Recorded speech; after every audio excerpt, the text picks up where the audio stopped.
Good morning. Welcome to Message in a Bottle Monday with Unveiling She. Today we have bottle number 11, clear and pink. It is Aura-Soma's Essene bottle.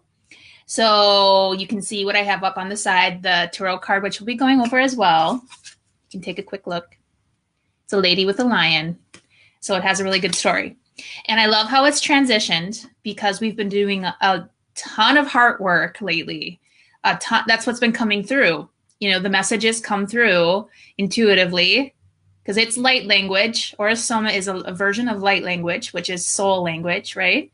So by just tuning in asking the question, the bottle that wants to be shared with us stands out. It says, pick me, pick me. And that's how intuition works. That's how your soul language works in frequency. So as we've been going through, and I always tune into Unveiling She specifically. So we've had a lot of heart work in the last month.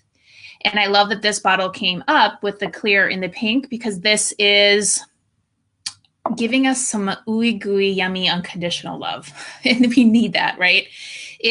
When we open our heart, which is the goal, it's amazing, right? But whatever we've held in there comes out. It's revealed. And the best way that we can move through that is to be so completely kind, loving, and unconditional with ourselves. And that's what the pink is. It's unconditional love and the clarity of mind that comes with that when we're kind to ourselves. That's the clear, the clarity, the transparency, and the purification that comes along with honestly, the most it's one of I would say it is the most powerful spiritual tool is self-compassion and kindness and unconditional love and self-acceptance.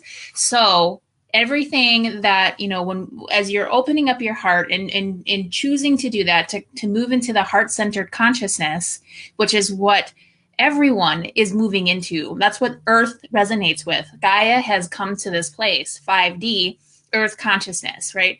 Heart consciousness is what it is. So we're all moving that way and we are opening up, even if we don't know it. And that's where a lot of anxieties come, all of those things.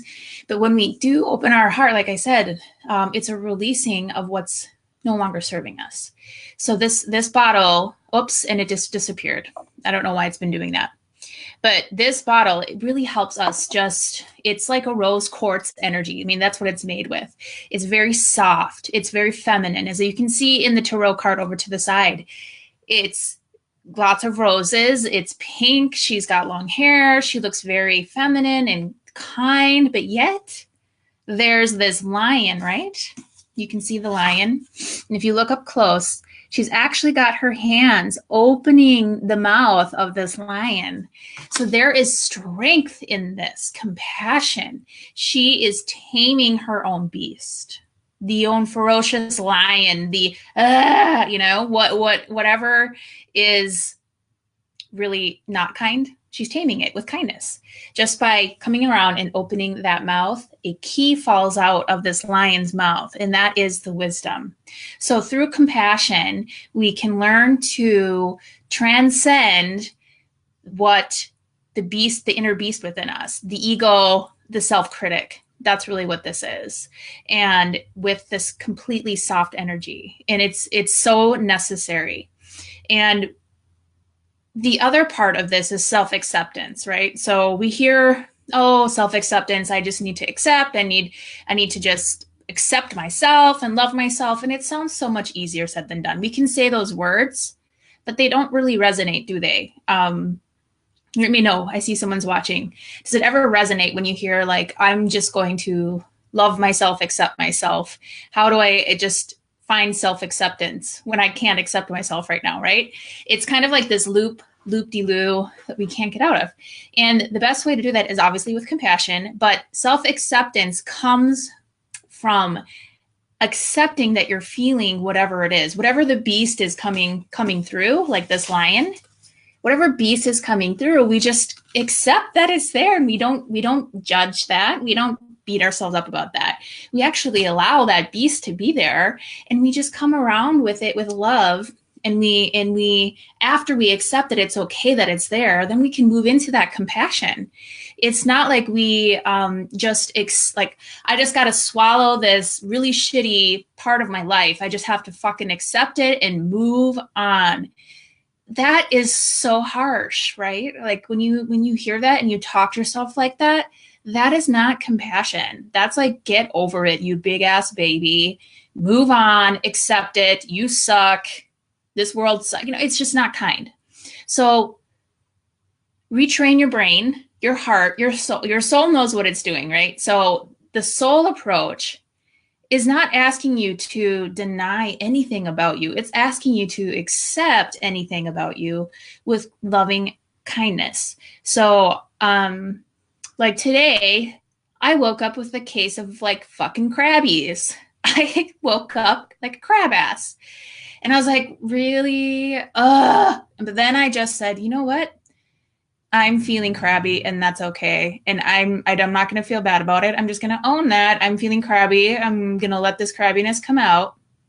And whatever way that is, I'm just going to be really kind to myself through this crabbiness. And so what? So I'm a little crabby today. Yes, it's around my period. And so therefore, I'm even more kind to myself. This is part of the cycles that we go through. And when we learn our cycles as women, we can learn how to be kinder to ourselves, because it's changing every week. And that's something I'm going to be bringing to Unveiling Chi in a little bit. Oh, and there goes the other card. Okay, bear with me. But accept and just allow. It's not so much acceptance. So what if we change the word from acceptance to allowing? I completely allow whatever is coming through my heart, whatever is wanting to be released. And that is the key to remember. And I know we've probably heard this, but it's great to be reminded, because we forget and we slip back into the old ways of punishment, of punishing ourselves for not being what we think we should be, right? And it's not about that. It's about completely allowing whatever arises to arise and let it come through.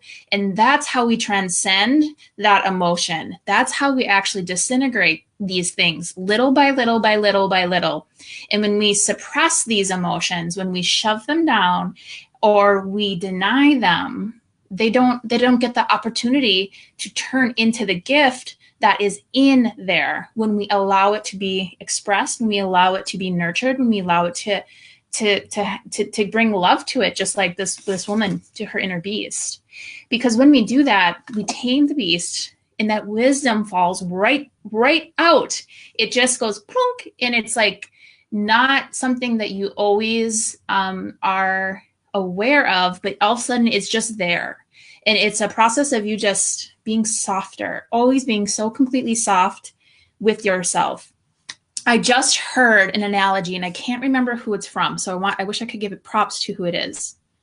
But look at your life like it's one big romance, like you're making love to your own life. What does that feel like? If your life is your romance, and you think of it in this, I always think of rose quartz. Rose quartz is such a beautiful, like soft energy, which is what this pink is. So let's just imagine this pink is all around us. That's our life. And we're in this pink, like you're dating this beautiful romantic partner, which is your life, which is you basically. How would you treat that? What does that feel like when you're looking at life that way? It's different. It softens everything, right? And it's just, it changes the energy. So these are the little tools that you can use when we're opening our heart, because that is the goal. That's where we are all going. We are all going to a place where we're heart-centered. And in order to get there, we've got to release the things that no longer serve us. And it's a surrender in a way where we don't just say, I surrender and I'm helpless. It's like, no, I surrender to the fact of me denying what needs to be expressed and felt and recognized. That's the surrender. That's the let go. It's not like I let go and I'm just this victim. Notice when you go into a victim role, it's really easy to do. It's sneaky.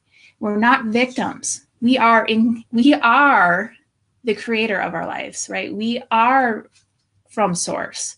And it's claiming back that power. And that's what this pink is. The pink is taking back your power in the boundaries in your life, where you're no longer just helplessly floating through.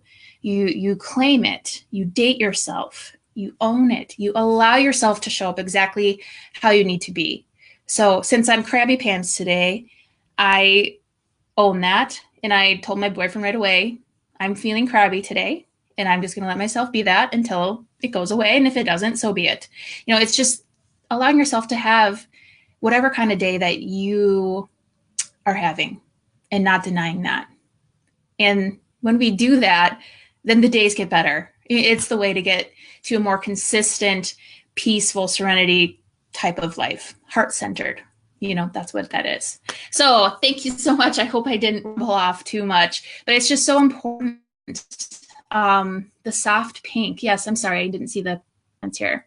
I think I must wear some more soft pink to help. You know, yes, because I feel the same way. I can't see who, I don't know who it is, but that's what I was actually feeling last week, was like, I just need to be around pink. I need rose quartz on me. I need that right now.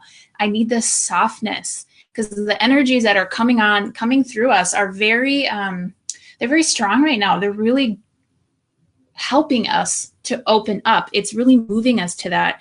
The softness needs to come along the ride of the intense energy that is creating us to go into our heart and change our lives if it does no longer resonate with us. So the soft pink is very important. Remind yourself to be kind, and that is a wonderful way to do it. So thank you so much, everybody. I send rose quartz pink, gushy, ushy, yummy, kind, feminine love to you, and let it carry this through you through this week. Okay. Love you. Bye.